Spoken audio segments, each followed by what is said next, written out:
Limited. As a reminder, all participant lines will be in the listen-only mode, and there will be an opportunity for you to ask questions after the presentation concludes. Should you need assistance during the conference call, please signal an operator by pressing star then zero on your touchtone phone. Please note that this conference is being recorded. I would now like to hand the conference over to Mr. Prashant Sharma from Quantum Securities. Thank you, and over to you, sir. Thank you, Janice. On behalf of Quantum Securities, we welcome you all to Q1 FY22 result conference call of Uflex Limited. We thank the management for giving us the opportunity to host this call. The management is represented by Mr. Rajesh Bhatia, the Group CFO, and Mr. Yusuf Nasrallah, the Investor Relations. I now hand over the call to Mr. Yusuf Nasrallah. Over to you, Yusuf. Thank you for hosting the call, Mr. Sharma. Good afternoon, everyone, and a very warm welcome to all of you who have joined us today for Q1 earnings call FY22 Uflex Limited. On the call today, we have our Group CFO, Mr. Rajesh Bhatia, who will be sharing his assessment of the performance we've posted on Saturday.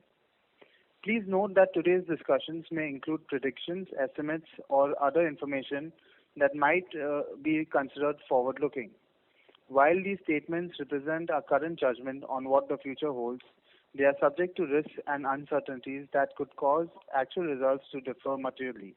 You are cautioned not to place undue reliance on these forward-looking statements, which reflect our opinion only on as the date of this presentation. I would like to emphasize that the call should not be broadcasted or reproduced in any form or manner. We will open the floor to Q&A towards the end.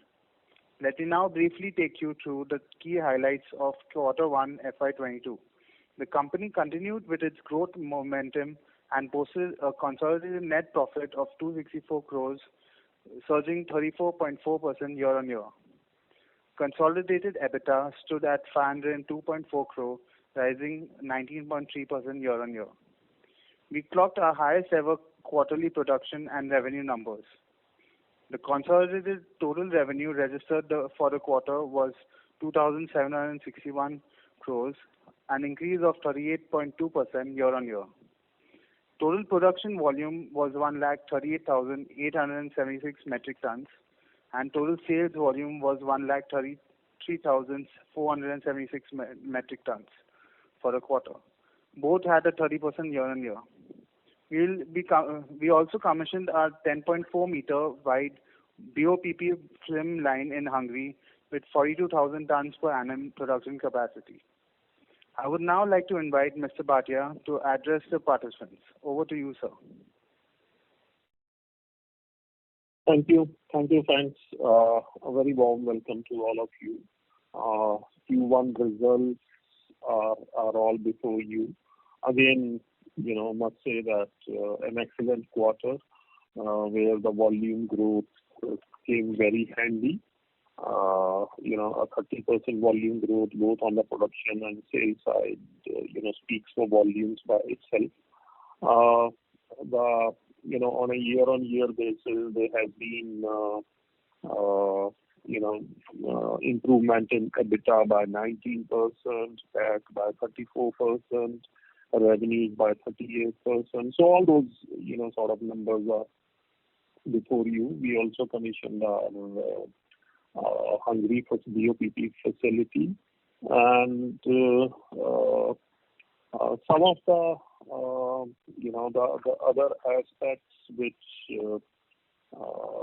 I can share with you, which is our revenue mix of international and domestic is now. International is almost at an all-time high of about 60% of our revenue now comes from our offshore business and 41% from India business. EBITDA is also about 75% is coming from the 63% is coming from international business and about 37% comes from our domestic business. And the debt side, we are as on the end of this quarter, the debt numbers are, the long-term debt is about 3,300 odd crores. And at the end of FY22, with the extensions already announced, we're looking at a long-term debt of about 3,700 crores. And the liquidity position is extremely good, and at most of the locations, the working capital limits are not utilized in the international locations. In the domestic, the utilization levels are only 75 to 80%. And in Mexico, in our US, Poland, the working capital lines are fully available. They're not drawn, reflecting the strong liquidity position the company has. So we're not drawing any of the working capital requirements from the bank so far. So whatever is being given that all the businesses are generating a lot of cash flow, so the endeavor is to not to use those working capital facilities. The term that is obviously paid on their respective due dates.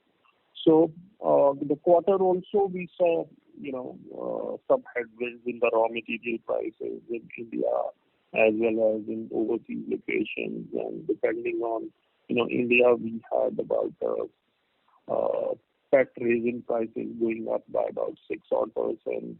The BOPP prices going up by about 8%. In some of the other jurisdictions also, we've seen the price increases on the raw material side. But still we could keep a healthy EBITDA margin of little over 18%. And the margin vis-a-vis the sequential quarter was only lower because we had trial run production coming out of our plant in Nigeria, which where we had an operating loss. So that loss has resulted in a dip in the EBITDA. And also, we had certain, incentives in JNK, which the government has stopped that scheme from 1st of April, while we are taking it up with them. But, they've announced a new policy under which they want the promotion of investment to happen, and the past promotional scheme they have withdrawn. That's a bit, sort of challengeable because, till the time, you have a deadline of some of those schemes. So if you just can't withdraw on the old businesses which had invested based on those commitments.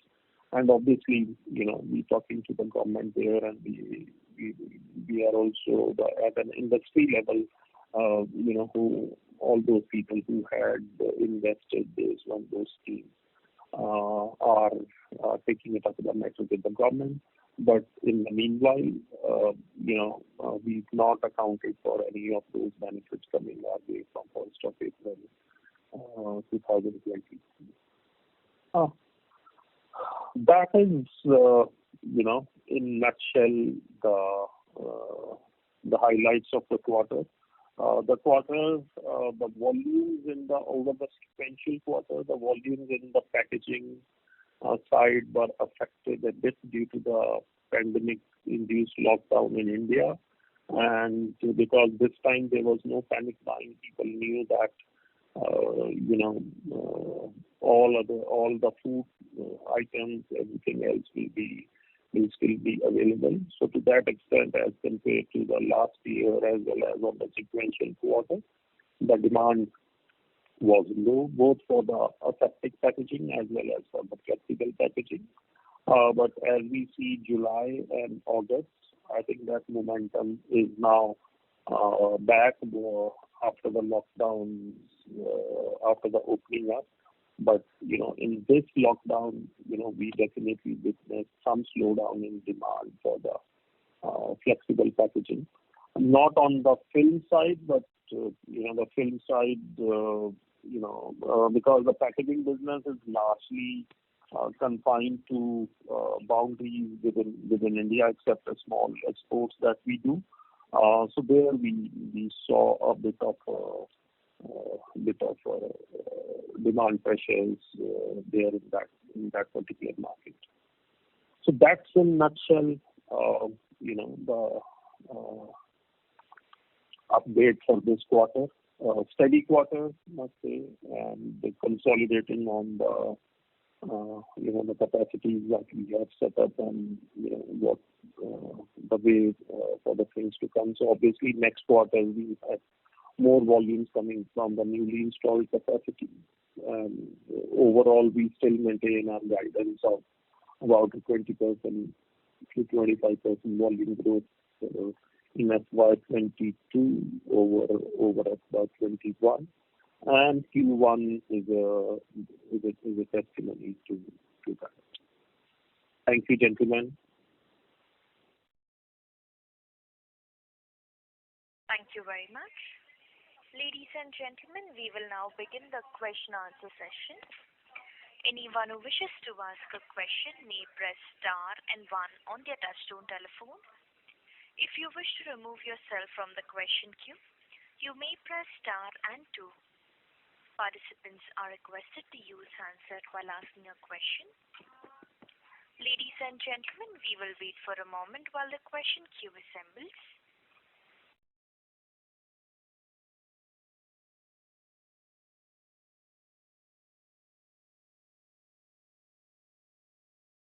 The first question is from the line of Prashant Sharma from Quantum Securities. Please go ahead. Yeah, sir, by the way, congratulations on a very good set of numbers. And sir, actually our sales went up by 38% and our sales volume went up by like 29-30%. So that does that mean we have taken a price increment? And can you please help us understand the market dynamics, in terms that if you take a price increment, does it come at the expense of volume? No, so the revenue jumped by 38%, driven by the volume jump of about 30%, which means that the rest of it is because of the price increases induced by as I said, the raw material prices went up during this period. So the rest of it is because of the price increases for the raw materials which were passed on to the customers. Yeah, but sir, if you look at the gross margin, but our gross margin came under pressure in spite of the price increase that we have taken. Because our gross margin I think is something around 43% as compared to 47% in Q1 FY21. So can you help us understand how even if we increase the prices, our gross margin is still under pressure? Yeah, to that extent, I said that the BOPET films is the entire increase in the raw material prices was not couldn't be passed on, and in the BOPP the price that was passed on was higher. So it's a mixed bag for the two, but then also because we had a lower volumes in the flexible packaging business, so overall costs get sort of affected. So there was a bit of margins, lesser margins because of the raw material price increases, which were not fully passed on. Okay. Especially on the BOPET side. All other categories were probably not so bad, but the BOPET films margins could not be entirely passed on. And also we have to take into account that this was a period during which we also had to push additional volumes, get additional markets. get more customers in and all that. So maybe a part of that would be attributable to that as well. Okay. And sir, what's your future expectation regarding the gross margin? And do you think these raw material prices have peaked? I think we'll talk about EBITDA margin rather than the gross margin. I think 18 to 20% is the range, is where we will always be looking to maintain at.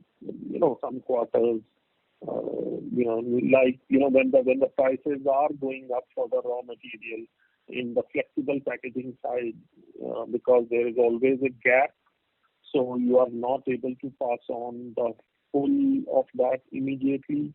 So it takes a while, but so the margins may be impacted. But when the prices are coming down, we get that advantage, while coming down the scale. So that improves the margins a bit. So Q1 was one of the quarters where the raw material prices were increasing. So there, you always have a lag in the flexible packaging business in terms of passing on those prices. And even in,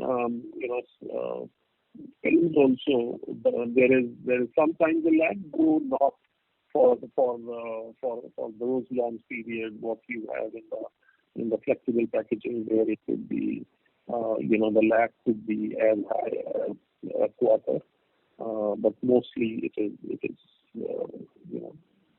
in the packaging side, in the packaging film side, the lag is never that long.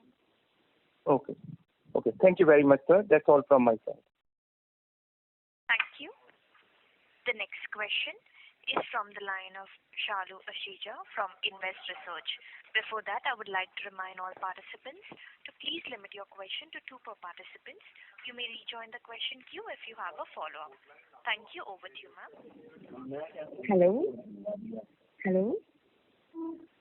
Yes. We can hear you. Please go ahead. Yeah. Okay. Good afternoon, sir. One clarity. As your voice was not audible. You said debt level would be after March. You said debt level would be around 3,700 crores. 3,700 crore long-term debt at the end of FY22. FY22, okay. Given the projects that we've announced, so it will be, we obviously have for the Bharpad and some of the other investments we announced, there will be additional debt coming in. So it will be around 3,700 crores, the long-term debt on the. Okay. And the current growth rate you mentioned for financial year 22? We said we are looking at volume growth of about 20%, 20-odd%. Okay.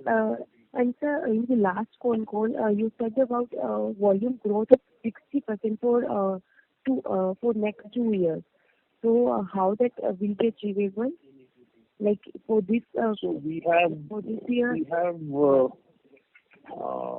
have additional capacities which got installed during FY21 and currently in FY22 as we ramp up those capacities. So utilizing those capacities, we are estimating that a much higher volume growth. So if you see Q1, there's a 30% growth already on the volume side, 38% on the revenue side. So I think this growth momentum, basis this growth momentum from our newly installed capacity, we think that 20-25% volume growth and revenue growth on a yearly basis for the next couple of years. Got it. Okay. And sir, as COVID situation got normalized, how we are seeing the situation going forward, like for prices, raw material prices and all? So raw material prices after the last 2 quarters are pretty stable at this point in time.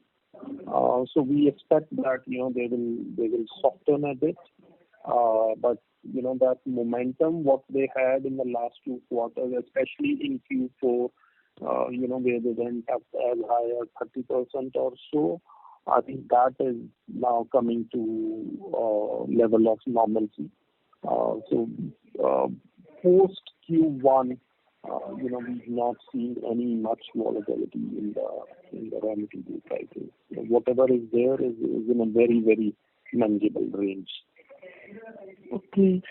So can we see EBITDA margin of more than 19% or 20% in the coming quarters? We will still continue to give a guidance of 18 to 20% range. Now, let's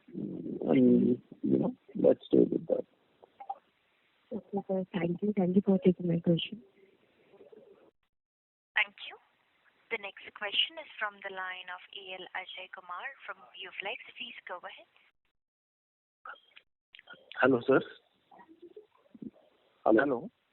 Sir, good evening, sir. Yeah. Hello, sir. Good evening. Sir, my question is, depreciation and interest part is continuously maintaining just like a profit, but we are not increasing the profits like in Cosmo Films or Polyplex Films or like that. We are continuously paying depreciation and from our profits and this. And since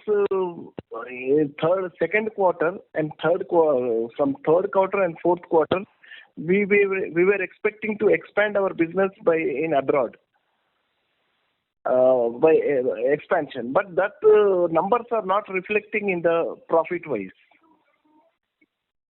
No, the numbers are very much reflecting in the profit wise. You see the revenue growth of 38%. So when you compare with or Jindal Photo, Jindal Polyfilms, their profits are very high and their share value is going up, whereas Uflex is not going. There is some problem which I'm having in my mind.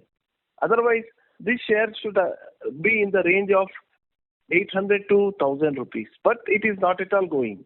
Even after, in spite of very good results in the fourth quarter of financial 21, the share has gone only for one day, 20%, and then again it has come down. The 20% profit which was there, it has come down. And now this Polyplex is a different story where they are looking to exit their business. So the exit valuations that you get as a shareholder are always much better than the listed prices. So I think the investors there probably expect that when somebody comes and buys that company and they know the international benchmarks in terms of what is the valuation. I think that's what is keeping driving the margin. I think we can only talk to you about our revenue growth, our margins comparable to some of the other players in the market, but that comparison is also not fully there because they are in one business segment. They are only in the packaging films, and that too depending on which particular segment you are, whether you are making BOPP or BOPET films. So our about I can say about 75% of our capacities are in BOPET film business, 25% are in BOPP film business. So the BOPET films have done very well in the last couple of years. The BOPP didn't do so well. But BOPP is now catching up. So these kind of momentum, will keep on shifting. I'm not going to value on commenting on whether why our share price hasn't gone up because that's not in my control. It's you people shareholders who believe in this, who are driving up the volumes and the prices. And that basis, you find that there is a compelling, valuation here. I think you've you're free to draw your own decisions, but I certainly would not like to get into the valuation comparison between the various companies in this field. I've told you the difference in the business models, the difference in what they do, what we do, what are the circumstances under which they are operating, including any possible, sort of divestment of the business. So all those parameters are different, and probably, the investors are always the most, knowledgeable people to take a decision and determine as to what is the value for the company. Sir, my last question is, sir, at least if the value is not reflecting in the market, at least we can go for a stock split so that in the future we can go for buyback, because our company's equity is very little bigger than compared to other companies. So I think we've given the kind of growth momentum we are giving, a 30% kind of revenue jump. You've seen a revenue jump in the last year as well.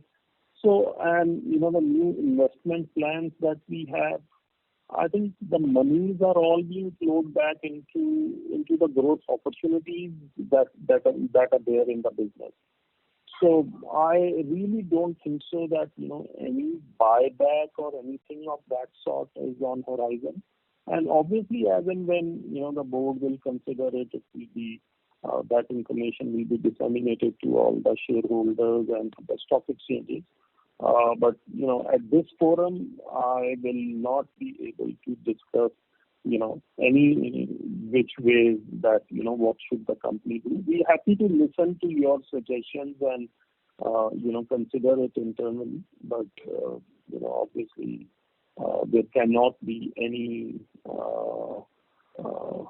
sort of comments from our side as to what is right or what is to be done. But I've only shared with you, given the growth momentum and the growth capital required, there's no thought process of any buyback at this stage. Okay. Thank you, sir. Thank you. The next question is from the line of Chirag Singhal from First Water Capital. Please go ahead. Hello. Yeah, thank you for the opportunity, sir. First of all, congratulations on a great set of numbers. So firstly, you were mentioning something on the operating loss in Nigeria, which we incurred during the trial run. So can you please quantify what was the operating loss? No, Chirag, we are not going to share that minute detailed information on this call. So was it just limited to Q1, or is it going to extend in Q2 as well? Q1. Okay. तो Q1 के number भी है ना, we don't have the Q2. No, as in the current month, so we are already 1.5 months past for the Q2. So I just wanted to know that this operating loss, I don't have those numbers to share. Okay, all right. And so what is the capacity utilization for all our newly commissioned capacities, namely Hungary, Poland and Egypt? So Hungary, I understand it was just in the last quarter, but Poland and Egypt, as we are operating for more than 1 quarter, so if you can share the capacity utilization. So I think we had the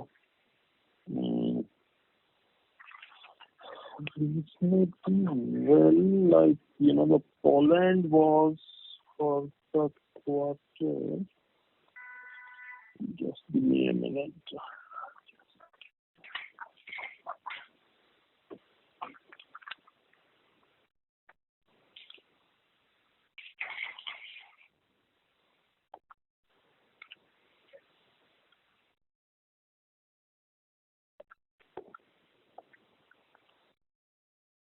Poland was about 85%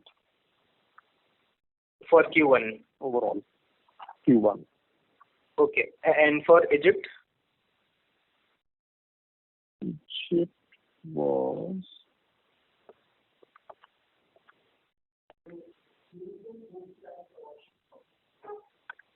Egypt was 80%. 80%. This would be for the new capacity that we have put up, right? Or for the overall Egypt operations? Overall. For both the lines? Yeah. So, Chirag, it does not happen that, if your capacity is X and you have to, your demand is, say, 85% today.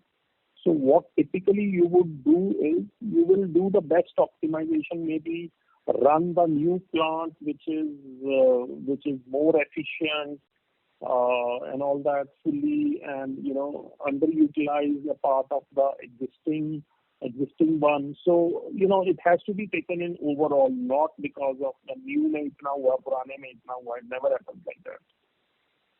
Got it. So for the Poland and Egypt, whatever numbers you have given, this is for the overall total capacity in those regions. Yeah.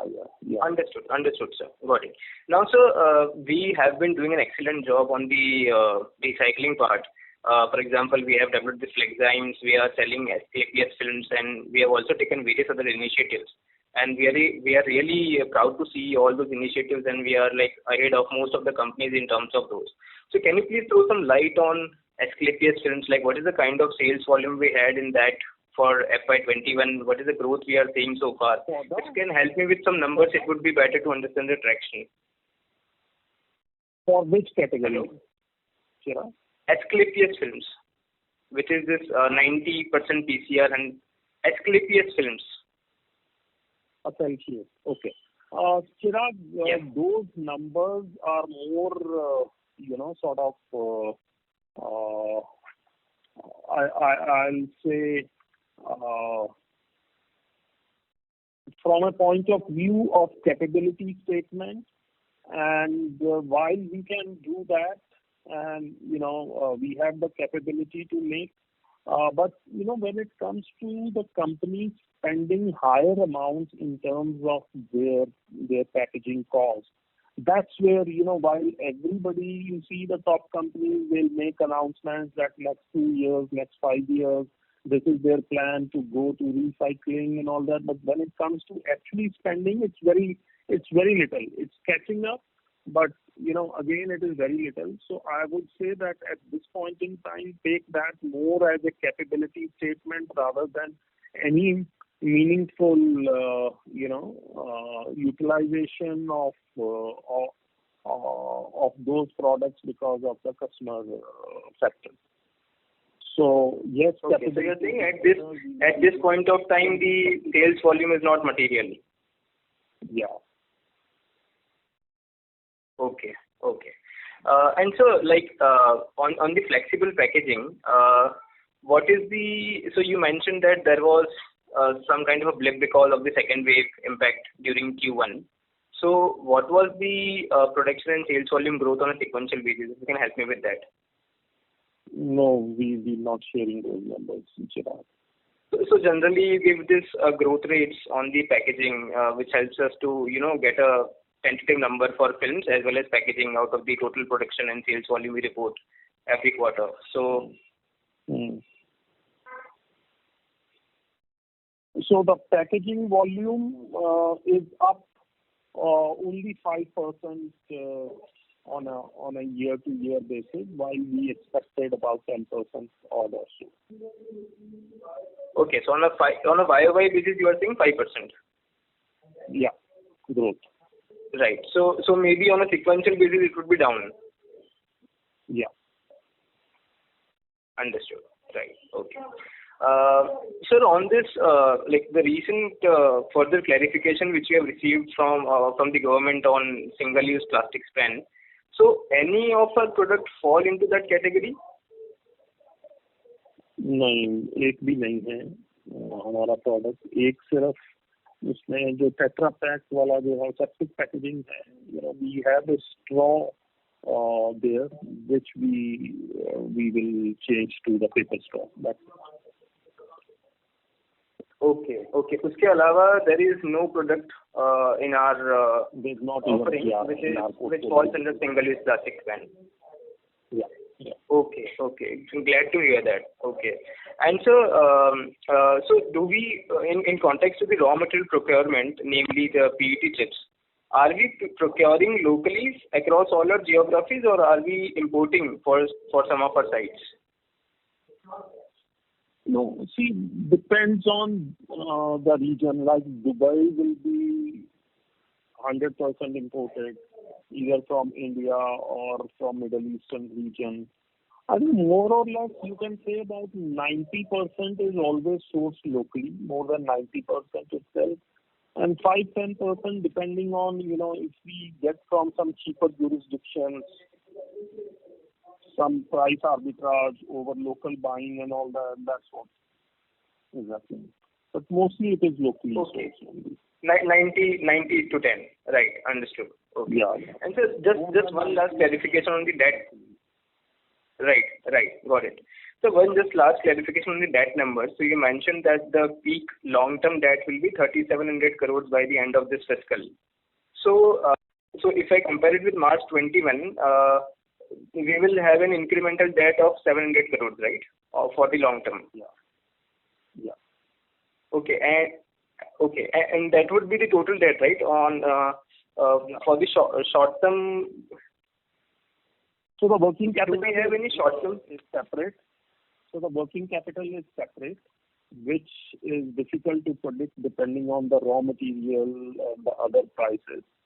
So, that depends on raw material. As I said that before the call, that, some of the working capital debt today in US, in Mexico, in Poland, is totally, utilization levels are zero because, there's so much of cash being thrown in all these jurisdictions. So actually depending on, what the raw material prices are, but the endeavor is to, not use a very high level of borrowing. India, as I said, about utilization level of fund days limits are about 75%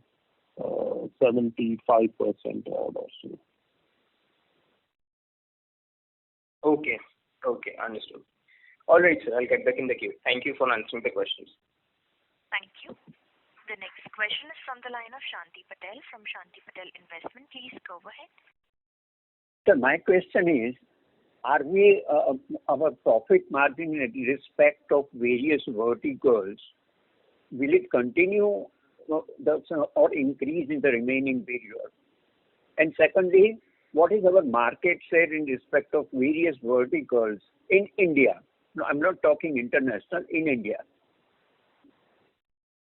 See, in India, in the flexible packaging business, we are number one. I think our market share, so there are organized markets, there are unorganized markets there, which are locally, the small regional brands and all that. So while we have, we don't have any information available for the unorganized market, but the organized markets, which are where the numbers are known, I think our market share should be close to about 22-23% in that. And in the packaging film business, we are the largest, BOPET seller in the country. BOPP, we don't have much of a presence. Our India, our capacity of the BOPP is quite less. India, we do only about 30,000 tons of BOPP, while overseas we do about 120,000 tons of BOPP. So India capacity is fairly less. In the aseptic packaging business, we are number two because there are only two players, and the Tetra Pak is obviously the market leader there, and we very small in that. So if that's say about a 12 billion packs market, you can say for the whole year. So we'll do about 3 billion packs a year in that particular market. And sir, what about margin? Are we going to maintain margin in respect of all these verticals, taking international turnover also overall? As I earlier said that, at this point in time, looking at the pricing, the margin, the demand supply, 18 to 20% margin is what seems Because what we can foresee in the. I have been told that BOPP margins are going down. BOPP margins are going up. Going up. Gone up in the Q4. They've gone up in Q1 of FY22. BOPET films margins have come down in the Q1 over the Q4 of last year. Thank you very much, sir. Thank you. Thank you. The next question is from the line of Mithun Aswath from Q1FY22. Please go ahead. Hello. Hello. Please say your question. Yes. Yeah. My question is more in terms of, in the last couple of quarters, in the last 1 year, we've seen margins appreciably be higher for most of the packaging companies. I just wanted to know about what is the sustainability of this and what has changed in the marketplace? Has there been consolidation in the industry? What is your sense? Because we're obviously much higher than what we've been on average over the last 7-8 years. So just wanted your thoughts on that. No, so I think for that you'll have to go back to the year 2010-11, where the packaging films, the thin packaging films which are used for packaging, the margins skyrocketed, and the payback period for the investment came down to as little as 2 years time frame. So that's the genesis of where a lot of capacities got installed during that period. And then till 2016-17 there was sort of under utilization of capacity leading to erosion of the margins. So that was a period during which the margins were very low, which normally are not, and the payback periods for the new investment became as high as 10-11 years kind of a stuff. Now since then, 2017 to 2020, there have been not significant capacities have come up. The capacity expansion has been very, very rational, which has led to higher capacity utilization of the existing facility. And with the growing capacity utilization level across the industry, so that gave a more pricing power to the industry as such. So typically, I would not say that the pricing if the margins are say 10-11% kind of an EBITDA margin, that's a low margin. So 21-22% are a bit of a higher margin, but 18-19% is the kind of margin one should be happy with on a long term basis. So yes, you will find again that when there is a bunching of capacities, you will find the margin sitting. But if you take a sort of a 10-year kind of an average, and you are at between 18% or so, I think that should make you happy to be in the business. Thank you.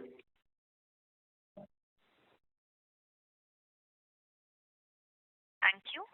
The next question is from the line of Darshana Shah from Balaji Investment. Please go ahead. Hello.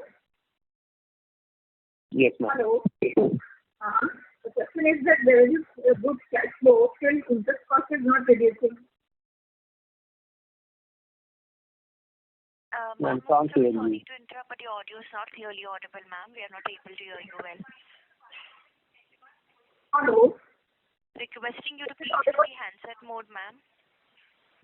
तो ये ना ma'am लोग ना जो भी message है बार hello कहते हैं. So I think it's a general issue that when you say hello, you must immediately respond and say that we can hear you. So then that is so we don't know whether they are audible or not. So I request you to kindly immediately prompt them that yes, we can hear you. I'll do that. Also, Ms. Darshana Shah, if you can hear us, we are unable to hear you, ma'am. Requesting you to please dial back from a different number and you can join back in the question queue. Thank you. The next question is from the line of Chirag Singhal from First Water Capital. Please go ahead. Thank you for the follow-up opportunity. Sir, just one more data point on the Hungary. So what was the capacity utilization for the newly commissioned plant, and what is it currently? Like, are we seeing a faster ramp-up because of the robust demand? Yeah. So Hungary ramp-up has been quite good. So no worries on that part. I think the momentum in BOPP helped us during this initial startup period. So there we're doing pretty well, Chirag. Okay, so what is the current capacity utilization, sir? चिराग आप ना पूरा यहीं पे tissue click हो गए अभी का नहीं हो तो इस Q1 because you have the data set for Q1. So Q1 में what was the capacity utilization?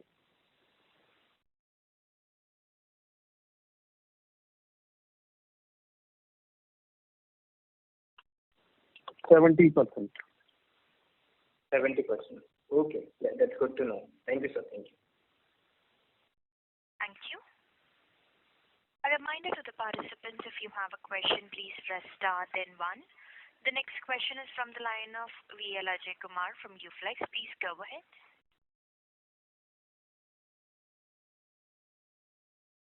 Mr. Ajay Kumar, you may go ahead, sir. As there is no response from the current participant, we take the next question from the line of Sunny Kosar from MK Ventures. Please go ahead. Yeah, thanks for taking my question and congratulations on a good set of numbers.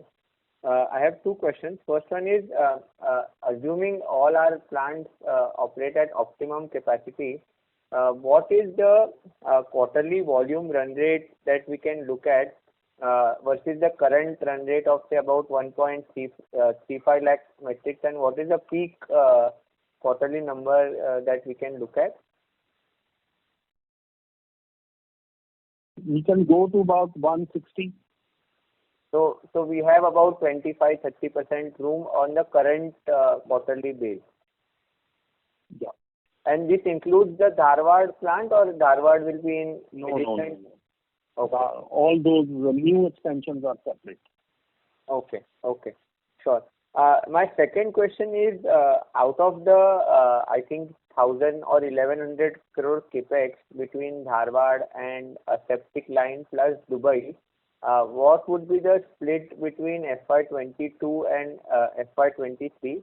And does this also include any maintenance capex? This number include the maintenance capex? The maintenance capex is always different than the the growth capex. You know that. And the maintenance capex, that 150 odd crores average you can take on a average basis, no? Sure. So, sir, what would be the split of this 1,000 crores between FY22 and FY23? I don't have that. But any color you can give in terms of the quantum of split, whether it will be front-ended or back-ended in that sense? Back-ended होगा हमेशा back-ended होगा. So FY23 में ज़्यादा जाएगा. Right. In terms of the outflow will be more FY23. So I was just trying to understand from a cash flow perspective that how much cash flow will be required for capex in FY22, and that is why the split would have been quite helpful. Thanks. Thank you. The next question is from the line of Shubham Agarwal from Equitas India. Please go ahead. Yeah, thank you for the opportunity, sir. So firstly, I just wanted a bit more understanding on the margins. So you did mention that in Q1, BOPP margins were higher and BOPET margins were lower. But what is the current state of affairs? Has the margin gone higher in BOPP, and what's the trend in BOPET right now? I'm unable to comment on the current state of margins, given that it is it's a quarter which is running. So I'll find it difficult to share the current thing, but overall I can say that for the industry, it's the same trend which is there in Q1 is likely to be in Q2 also. Fair enough. Sir, secondly, I wanted to know your view on the current demand-supply situation globally. So, considering a lot of lines are expected to come up in the current year in BOPET, and few more lines are expected in BOPP also. So, going ahead, what's your view or two bits on the demand-supply situation that we may see? So, there's not much which is happening in FY22 on the capacity expansion side. But FY23, yes, there'll be new capacity which will get commissioned, including our capacity as well at Dharwad. So there may be a bit of impact on the demand supply at that point in time, but overseas markets are looks to be not in much of oversupply or any capacity rampant expansion issues and all that. So India in FY23, we may have an oversupply situation which will depend on, and the freight rates are frankly doubled or even tripled in the last 1 year or so, and with the supply chain issues coming out of the pandemic, so producing in low cost jurisdictions and exporting to where the consumption centers are, I think there'll be challenges in that model, given the much higher freight rates and also the supply chain situation from there. So I think 22 metals looks like there are no capacity expansion impact coming into play. Great. And then lastly on the Nigeria bit, so are we expecting the commissioning happening in this quarter itself? Yeah. Perfect. Thank you. That's it from my side. Thank you. The next question is from the line of Tarun, an individual investor. Please go ahead. Yeah, good afternoon, everyone. Just have a question regarding the cash deployment strategy of the company. With respect to the profit that we are likely to generate in FY22, and assuming that around 500 crores we are likely to spend on capex, out of which Mr. Rajesh, you have already mentioned around 400 crores will be with additional debt.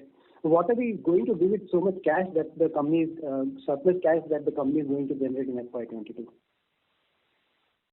So I think what has happened is, one, I said that what we've done is we're not utilizing our working capital. So if you see Q4 and current quarter, there has been a substantial increase in the raw material costs, increase in the prices, which means that overall your investment in working capital is going up a little.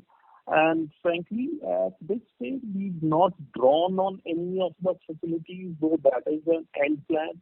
So what we've used is our internal cash to pay up for some of the, the initial advances and, the land that we've acquired or the other initial expenses which we are doing.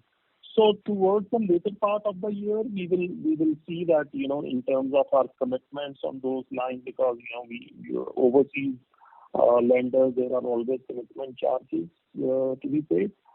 Depending on the cash flow scenario, what's deployed in the working capital, what are the costs associated with that, we'll take a closer view as to we need to draw down on the debt in FY22 itself, or maybe postpone this to the next year. But as of now, whole investment, what's happening in these facilities is all is more or less internally funded, as well as the whole increase in the working capital cycle which has happened in the last 2 quarters. And despite that, the liquidity position is good. As I said, that the working capital utilization is extremely low. I get your point. I mean, the volatility in raw material price is one of the variants. But, sir, अगर आप देखें, if you see for 2022, if I look at the total cash flow from operation that you are likely to generate, 1,400 crores. That is a massive number. Around 1,000 crore profit and D&A of around 400 crores. So 1,500 crores of net cash that you will generate, assuming that the raw material prices remain more or less where they are. And given the outlook that we have on the raw material and crude oil prices, we don't see that moving around 50% from where we are right now, at least for the next 6 to 9 months. Plus, you have around 650 crore of cash that is lying on the books. So 2,000 plus crores of cash, that is a massive number. I mean, there should be some policy, some guidance in terms of what you are internally planning to do with so much cash. It's approximately around 50% of the market cap of the company, sir. No, but as I said that at this stage, what we are doing is only whatever the cash is being deployed in the working capital and in the capex projects is all being largely funded by the company itself. Towards the end of the year, we will take a call as to what do we do in terms of availing the various financing tie-ups we have for this, and that's the call we'll take it probably in the third quarter or the fourth quarter of the year, depending on what are the business dynamics. At this stage, very difficult to say anything, but I just told you currently how we are utilizing the cash. Sir, just last question. The cash that is lying on the books of the company, what are you doing with that cash? Is it invested in some kind of debt mutual fund, or where exactly is that money found, and what kind of return are we generating?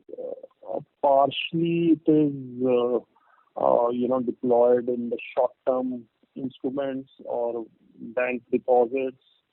But because we don't keep it, so the ideal is to keep lowering your working capital requirements.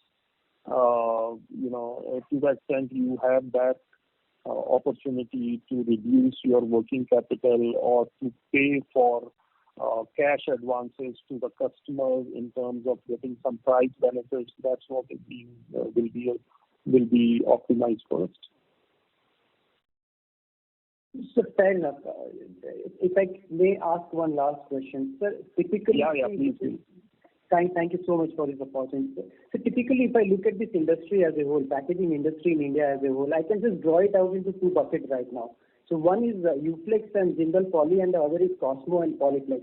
So basically, I'm comparing in terms of how the market is perceiving these 2 buckets of companies, how they are valuing this company. If you look at Polyplex and Cosmo, they are trading at 10 plus PE, while Uflex and Jindal, I will not comment on Jindal right now. You can look at the numbers on your own. But Uflex is trading at around 4 times price to earnings.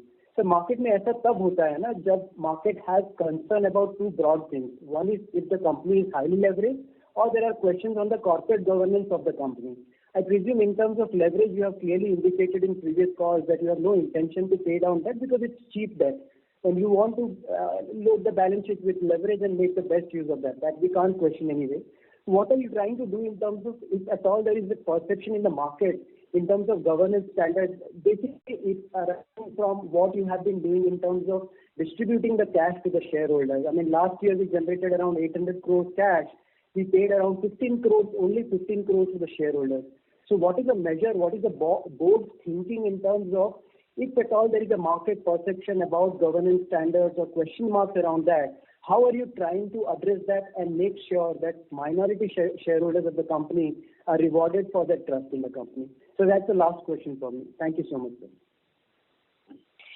See, I don't think so that, first of all, I did answer earlier on the call as to what's happening in one of the competitors, and, I would not like to get into that because they are currently looking at divesting the promoters that, and I said that the exit valuations are always different from the other valuations. One other company which you named has also said that they will expand into FMCG, which is totally unrelated line of business. I think coming to the corporate governance side of this thing, I don't think so that there is anything which is which is different between us and some of those companies. Rather, I would say that the kind of steps we've taken in the last few years in terms of having EY as an internal auditor, and we also decided now to have BDO as our statutory auditor for in the Uflex.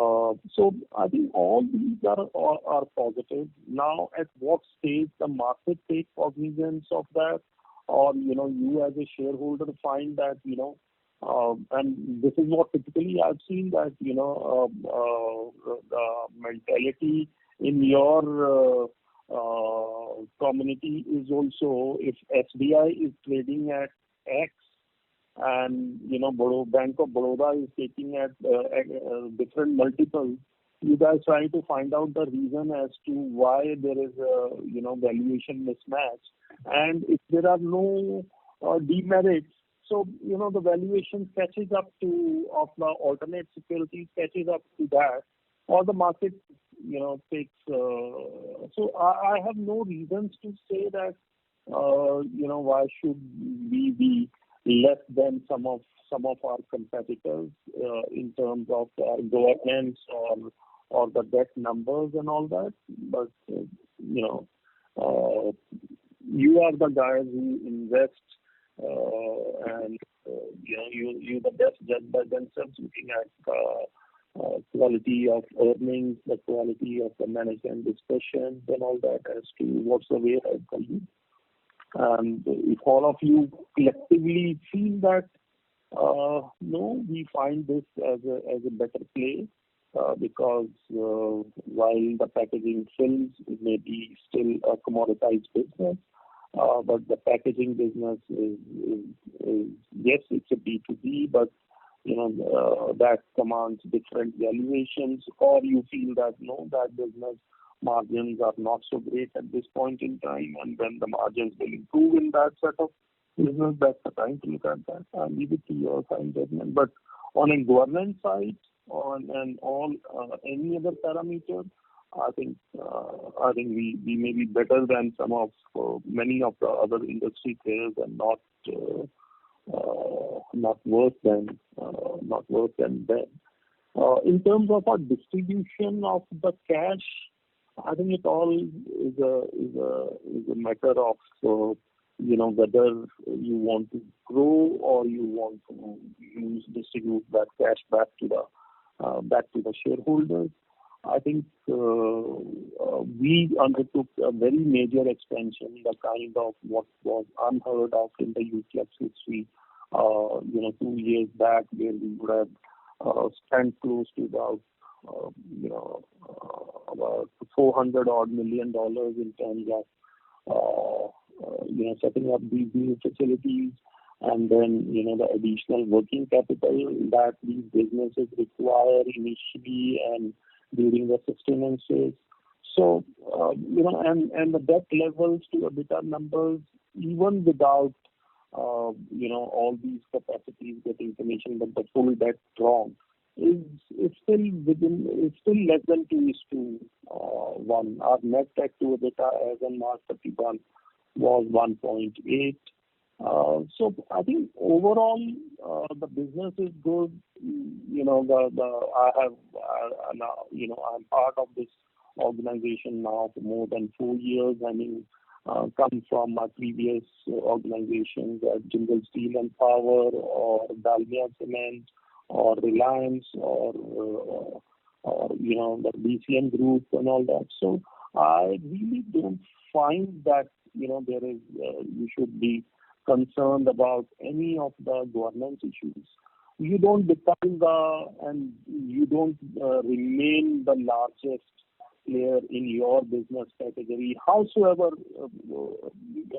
small that business may be. If you are not committed to that business, I feel that even if you are polishing shoes, if you are not committed to your business and you're not on it 100%, you can't be a market leader in that. And we are market leaders in India, we market leaders globally. We got into new product lines such as aseptic, and we proved ourselves there also. So I think it's really up to you guys to actually now think of maybe there may be some age-old perceptions you guys may still have. Come over those and think positively and think beyond any governance or other issues. We trying to do our best in terms of addressing if there were issues where some of our auditors on the internal or the external side were probably not to your liking. We've addressed those concerns. We have a fairly independent board where there's only one person from the family on the board. So we're performing, we're the market leaders in many business categories. Rest I have to leave to all of you guys to make up your mind in terms of where you want to invest. And if you see value, obviously you'll invest. You'll not invest because you like Mr. Bhatia or somebody else in the organization. You will invest only if you know that you'll grow your money over him. Sir, thank you, sir, for this elaborate answer. Just to add, sir, we as an individual investor are small players. I mean, it has to only come from management action in terms of how they perceive their company to be, how they value their company. Just in terms of, if you look at your peer, Cosmo did the same thing last year. They did a huge buyback, not a substantial one, but they gave a clear indication to the company, to the market participants, that the market is not valuing them properly. This is what they believe is the true value of the company, and they showed the market what the true value of the company is.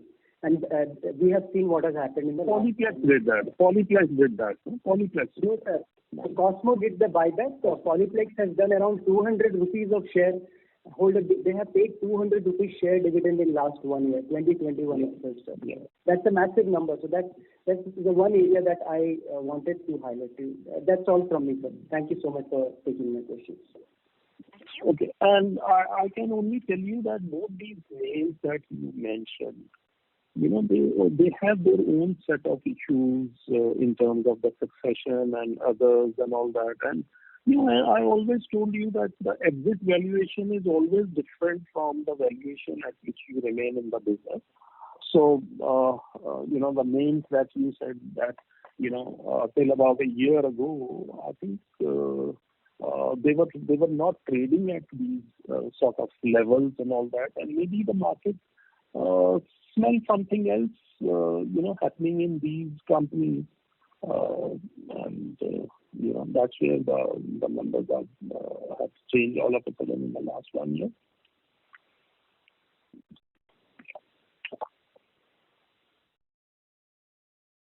Thank you. We take the last question from the line of VL Ajay Kumar from Uflex Limited. Please go ahead. Hello, sir. Sir, my question was every quarter or last year, 1,600 crores of amount has gone for depreciation. That's a huge amount. So what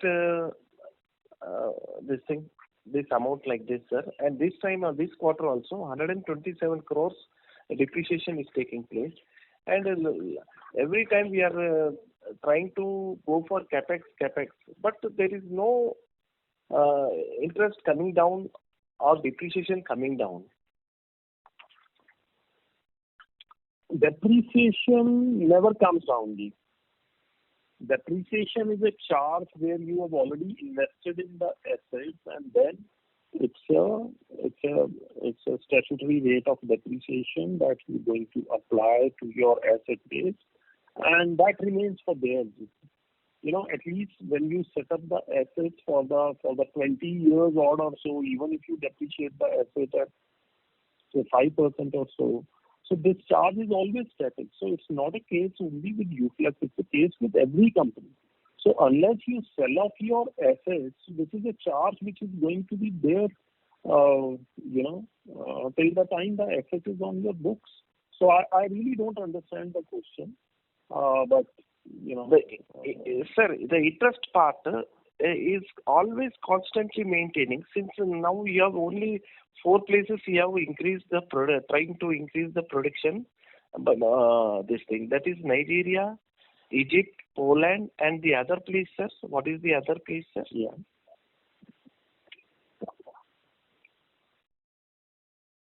Hungary. Yeah, Hungary, Poland, Nigeria, Egypt.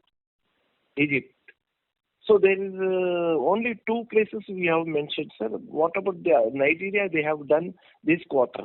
The other one place, sir, Egypt, there is no production, sir.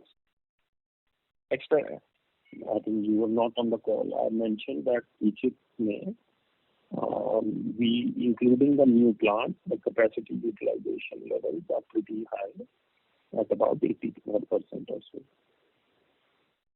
Yes, sir. This thing. The other one, sir. Other 2, that is Poland. I said all that. So I mentioned all that already. And I sir, would the not interest like part, to repeat that. sir, the interest. When this is uploaded on the website, you can have. Okay, sir. So the interest part is constantly maintaining, like slowly it is either going up or the interest part is coming down. But we are not trying to reduce it drastically, whereas in other companies like Cosmo or Polyplex or any other company, their interest, suppose if they are making profits, their interest rates are coming down drastically, financial costs. We are always maintaining like that. What could be the reason, sir? And what? Because we are the ones who undertook major capacity expansion program 2 years back, and we have taken on the debt to finance those investments. So if you see last 3 years, our debts have gone up because of substantial investments made in new capex plan, and that's where the interest rate hasn't gone up as well. Okay, sir. Thank you, sir. Because if you see some of the other players, they, I don't think so. Anybody in the industry in the last 2 years undertook the kind of expansion that we took, setting up 4 greenfield or brownfield and 1 relocation. And all this costs money. And as I explained that, the markets have also helped us. That capacity utilization levels across even the new investments look to be pretty decent at this stage, even to begin with. And it has done us well in terms of, and those are reflected in about close to about 40% increase in the top line and 35% increase in at the PAT levels.